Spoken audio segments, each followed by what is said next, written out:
Or before we start the session, I would request our director, Srimati Baby Chatterjee, to please come forward and honor our honorable dignitary, Shri Kamlesh Singh Ji, with a flower bouquet, followed by the memento.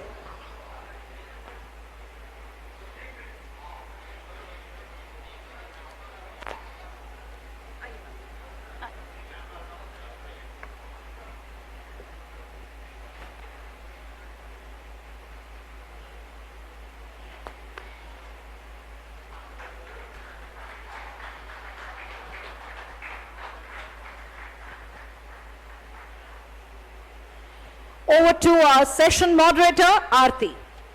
Thank you so much Sirin once again. और मैं आरती सिंह आप सभी का news 11 Bharat conclave में तहे दिल से स्वागत करती हूं। और इस वक्त हमारे साथ एनसीपी विधायक हुसैनाबाद से कमलेश जी जुड़े में बहुत बहुत स्वागत है सर आपका। बहुत बहुत धन्यवाद। जरा माइक देखिए सर का।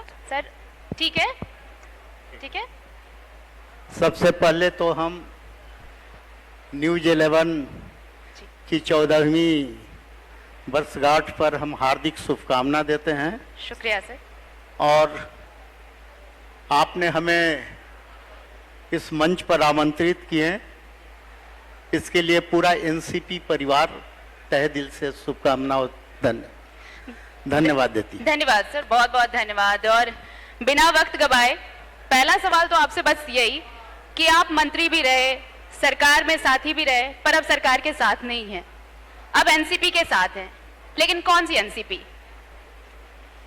देखिए, हमारी पार्टी राष्ट्रवादी कांग्रेस पार्टी एनसीपी है और कोई भी जनप्रतिनिधि विधायक जब कभी किसी भी सरकार को सपोर्ट करती है तो एक उम्मीद से जनता बहुत ही विश्वास के साथ विधायक बनाती है, एक उम्मीद से कि हमारे क्षेत्र के विकास के लिए अपना काम करेंगे और उसको उम्मीद और भरोसा रहता है। तो हम लोग अपना राष्ट्रवादी कांग्रेस पार्टी जो सरकार अभी चल रही थी इसमें हम लोग यूपीए गठबंधन को सपोर्ट किए थे।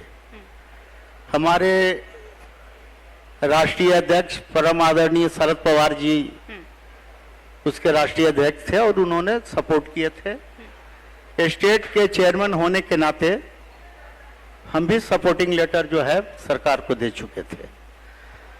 अब अभी की जो स्थिति है कि विगत कुछ महीनों में जी। पार्टी कुछ सिद्धांतों को लेकर जो कि महसूस करती है कि हम सपोर्ट किए, अभी तक क्या इसका फायदा हुआ, हमारी पार्टी को कितना लाभ हुआ, जनता का कितना काम पार्टी के द्वारा किया गया, इस सभी चीज़ों की आकलन होती है। और इसको राष्ट्रीय जो हमारा अधिवेशन हुआ था दिल्ली में जी जी, उसमें सभी लोग माननीय सम्मानित अध्यक्ष महोदय, राष्ट्रीय महासचिव सभी लोग थे उपस्थित।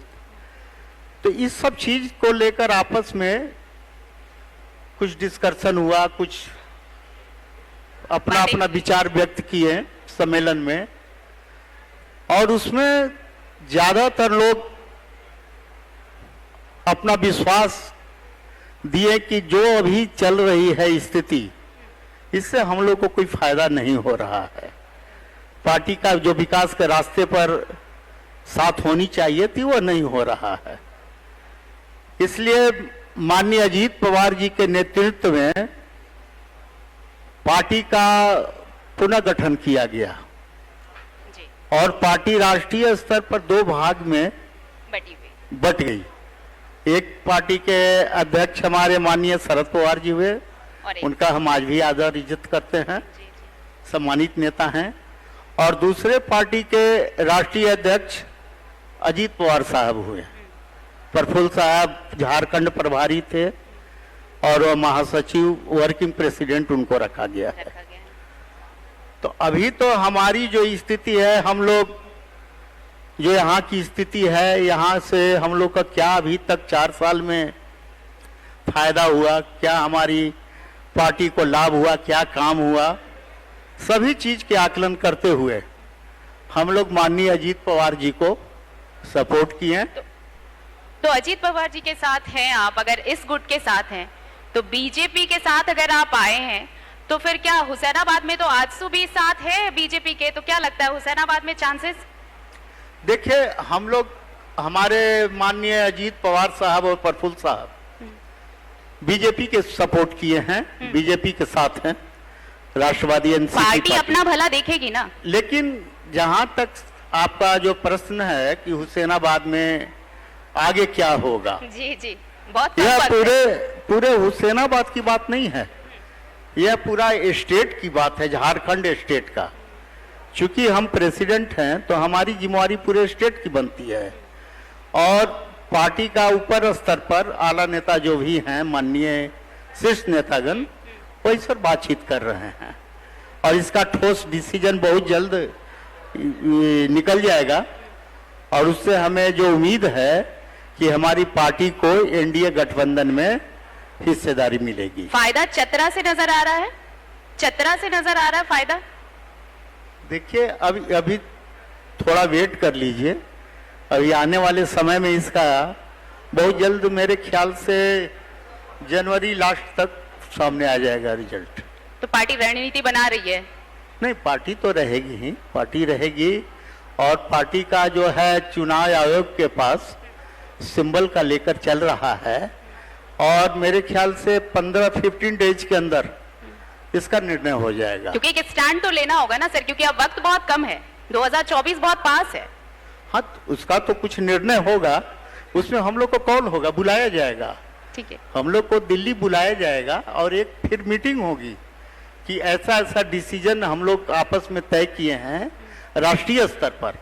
कोई भी डिसीजन मैडम, जो भी डिसीजन आएगा यह राष्ट्रीय स्तर पर ही तय होगा, और उस पर हम लोग को बुलाकर आदेश निर्गत किया जाएगा, आदेश कि ऐसे करना है, उसी अनुसार हम लोग करेंगे। चलिए, तो वक्त है और रणनीति बनेगी, और जो डिसीजन होगा उसके बाद यहाँ पर देखा जाए। बहुत बहुत धन्यवाद सर हमारे साथ जुड़ने के लिए और तमाम बातचीत के लिए। तो हमारे साथ हुसैनाबाद विधायक कमलेश जी जुड़े हुए हैं एनसीपी से, और बहुत सारी बातचीत की, और कहा आने वाला वक्त बहुत जल्द राष्ट्रीय स्तर पर जो भी निर्णय लिए जाएंगे उसका प्रभाव झारखंड में भी देखने को मिलेगा। बहुत बहुत धन्यवाद सर, एक बार बहुत धन्यवाद। Serene, over to you.